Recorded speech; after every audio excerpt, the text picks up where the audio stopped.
嗨，又係我你哋嘅知師傅啦。今日又係一集非常地道嘅廣東話嘅三羅神功視頻。咁啊，今日講緊嘅咧就係道啊，究竟係乜嘢？同埋我哋係修咩道咧？點樣修道咧？啊，乜嘢係道教咧？其實好多人而家咧都搞唔清楚，因為咧個個咧都變成咗考究歷史睇下好耐以前幾千年前嘅嘢。其實你有冇諗過？你睇住嗰啲古書寫嗰人啊，一早已經唔存在啦。咁你睇完佢之後，你搞錯咗，有冇人話俾你聽？喂，我唔係咁解喎，冇人會翻嚟話俾你聽，你錯咗嘅。所以而家嘅人呢，永遠就係望住最早以前好耐幾千年前嗰啲書嗰啲咧，全部都搞錯晒啊！因為問題就係你對住一本死書去學嘢啊嘛。我哋要道咧，修道咧，其實好多人都做緊，不過你唔知自己嗰個究竟係唔係屬於道啊？咁我哋而家咧就要講一講呢個道字啦。一陰一陽就為之道。道咧喺以前咧係一條路嚟嘅，咁呢條路咧就有兩條線嘅喎，一條線咧就去呢一邊啦，一條線就去嗰邊啦，咁樣樣。咁其實呢個咧就係個比喻啦。嗱，呢個道咧，呢條路就係由你同另一方大家中間嘅連接。咁大家連接住之後就可以點啊？溝通咯，係咪？我講嘢你聽，OK？我係陽，你係陰。調翻轉，你講嘢我聽，我係陰，你係陽，咁咪叫做陰陽咯，係咪？咁咪叫做道咯。所以話你修嘅係咩道啊？我修嘅係茶道。哦，茶道係咩嚟咧？就係同茶嘅陰陽啦，係咪？咁你對住杯茶，你對住啲茶葉，你點樣同佢溝通咧？係嘛？點樣以茶作為一個溝通？點樣同茶去互動啊？你點樣去表達你嘅意思俾人哋？用茶去表達你嘅意思出嚟啊嘛？係咪？咁譬如話我學劍道咁你咪用把劍去表達你嘅意思咧，係嘛？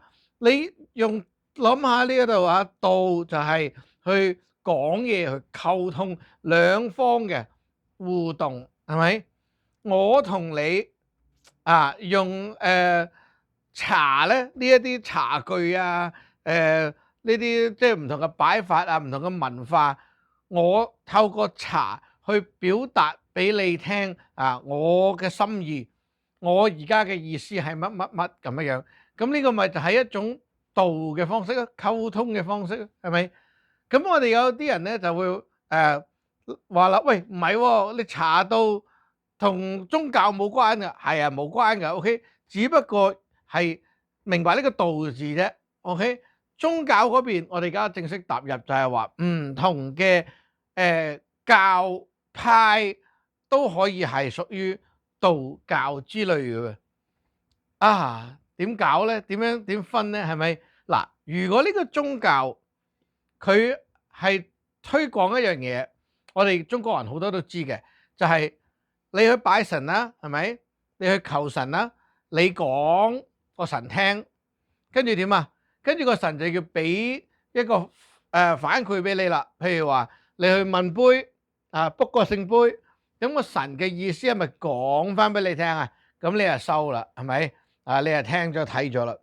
咁跟住咧，跟住你又再問啦，係嘛？跟住佢又再講啦。當你同個神係有一種兩邊嘅咁樣嘅溝通，呢一種就係屬於道嘅性質。道教嘅所有嘅門派咧，或者佢哋嘅唔同嘅分支門派乜都好啦，都差不多係咁上下嘅。你會見到就係啲弟子信士都會去同佢哋嗰個派嘅神靈去講嘢，係咪？跟住咧，嗰個神就會俾個答案，或者佢會幫咗你咁幫完你之後，你我尋日作完個法，求咗個神幫我呢樣嘢，跟住靈咗喎，個神真係幫咗我喎。OK，咁你翻嚟咧就多謝佢啦，係咪？即係永遠都係有來有往嘅。咁你會話喂，所有宗教都係咁嘅？你錯啦，唔係啊，好多宗教唔係咁噶。OK，嗱，天主教唔係咁啦，伊斯蘭教都唔係咁啦。佢哋嗰啲人咧就係單向嘅，好多咧都會單向噶。主啊，請你救我啊！跟住主去咗邊咧唔知喎，冇人答你嘅。OK，其他嗰啲宗教好多咧都係單向嘅。OK，係咁樣噶嘛。佢答你就係你好彩咯，係咪？有啲人係咁啊，我祈禱祈40年啊，都唔知靈唔靈噶嘛。你努力啲咯。有一日忽然間就中咗64球，中咗六合彩咁，你咪好彩啦咁樣。即係佢哋嘅心態咧，唔係好似道教嗰啲人咁樣樣嘅。OK，道教嗰啲人咧就會話：喂，唔係喎，我今日求完個神，我問個杯睇下個神有冇應承先。嗱，應承我當你係噶啦。OK，咁噶嘛，係咪？其他嗰啲宗教唔係咁樣樣噶嘛。所以咧，我哋道教咧最講嘅咧就係話同神溝通嘅一種契約同埋方法啦。你同我神約定嗰個門派嘅神係用一個咩嘅方式去溝通嘅？易經聖杯定係啤牌定係乜嘢咧？乜都好啦，總之你同個神有一個協議，係咪？呢個協議咧就係同呢個神溝通嘅方法啦。OK，咁你哋見到我哋成日畫符念咒曝光搭斗作法用唔同嘅法器呢啲都係同神溝通嘅嘢嚟噶，係咪？嗱，譬如話我哋點解有把木劍你見到我哋作法永遠都拎住把木劍，係嘛？木劍其實就係等於咩咧？木劍咪就係等於嗰個哈利波特裏邊嗰條友拎住嗰碌棍嗰碌魔法杖magic wand，係咪？咪就係咁啦。你拎住跟住話俾個神聽，嗱，呢一度要咁樣做呢啲嘢，呢一度要做呢啲嘢，全部一齊執行，係嘛？嗱，咁係咪即係一種溝通嘅方法咧？係咪啊？佢唔係即係你唔係做大戲啊嘛。OK，即係如果你淨係做大戲咁樣演翻一場法事出嚟，咁就冇意思啦，係嘛？你都唔知自己做緊乜你要真係明白自己做緊咩咧，咁你就會明白係喎，原來真係即係可以咁樣，咁你就會明白咧，其實咧法術咧係好千變萬化嘅，即係唔係話淨係古時就咁樣做，你就永遠幾百年都一樣嘅，你咁樣嘅讀死書啦，係咪？問題就係你可唔可以創新咧？即係得啦，你同個神溝通啫嘛，係咪？你有啲人唔識寫中文，唔通你叫佢寫個中文嘢出嚟咁你咪改咗佢，整個英文俾佢嘆咯，係嘛？你個神點會唔識啫？個神又唔係聽嗰個後天語言嘅，神係聽意識噶嘛。你寫英文寫法文、寫韓文都得噶，你搞得掂噶。你咪意識要啱，你知道嗰個符號背後係咩意思，個神就會明噶啦。你明唔明啊？我哋道咧，修道人嗰個道咧，就係一種溝通嘅法則。OK，內在有好多智慧噶，因為你要明白神係乜嘢，佢嘅能力可以做到乜嘢，佢點樣幫人，你先識得同佢溝通噶。唔通話阿神幫我執碗，幫我做燒雞咁，佢做唔到呢啲嘢噶嘛？喂，大佬，係咪？你叫佢做呢啲嘢唔掂噶嘛？咁你要明白個神嘅力量嘅範圍喺邊度，咁你就可以叫佢幫你做嘢啦。OK，呢個就係道教嘅性質就係咁，所以話無論好多咩門派，佢現在可能譬如話中國道教咧唔承認呢個門派，或者我個門派咧係未登記入去，其實冇所謂嘅，嗰啲係政治嘢。OK，但係佢哋都屬於道嗰個範圍，道嗰個類別嘅。OK，我真係可以咁講。而家人哋話嗰啲咩所謂民間法教咧，好多就話你哋唔係中國政府承認，話之佢啦。講真，以前講真，東漢時期又冇中國政府有冇人承認嘅都冇噶，係嘛？問題就係佢係屬於嗰個類別啊嘛，你要清醒啲去望。OK，我哋講緊嗰個事實，唔係政治，事實就係佢屬於嗰個類別。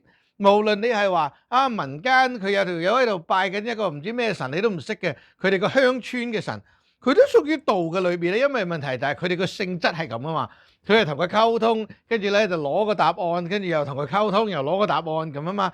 呢個就係咁啦。所以咧唔同嘅門派咧，只有唔同嘅方法去同佢哋嘅神溝通，有唔同嘅暗語啊，有唔同嘅符號啊咁樣。不過大家都係大同小異，都係嗰咩嘢嚟㗎啦。OK，不過你要明白一樣嘢就係話，我哋都係溝通嘛。不過我哋對住啲乜嘢溝通咧？我哋嘅源頭，我哋嘅發源係乜咧？係完全唔一樣嘅喎。所以你入咗呢個門派學嘢咧，你係同呢個門派嗰啲神溝通嘅。OK，咁你入呢個門派咧，你就同佢哋溝通，大家咧係唔相通嘅。所以千祈唔好覺得天下道教一家親，係完全唔係咁嘅事。每一個門派就係自己獨立嘅個體，等於我哋每一個家庭咧，自己嘅阿爸阿媽、自己嘅銀行戶口係唔係咁樣 share 嘅。我哋大家冇唔係共享嘅。OK，所以你就明白，唔係好似話天主教、基督教嗰啲好大嘅教咧，跟住佢就分支啦，跟住個個都其實係同佢一齊嘅，唔係啊。道教唔係咁樣樣嘅。OK，道教就好似中國功夫。跟住裏邊咧，唔同門派、唔同師傅，個個都唔一樣㗎。OK，大家都唔相連嘅。OK，你只可以話一個概念百花齊放，呢一個咧就係道教。我哋下次再見。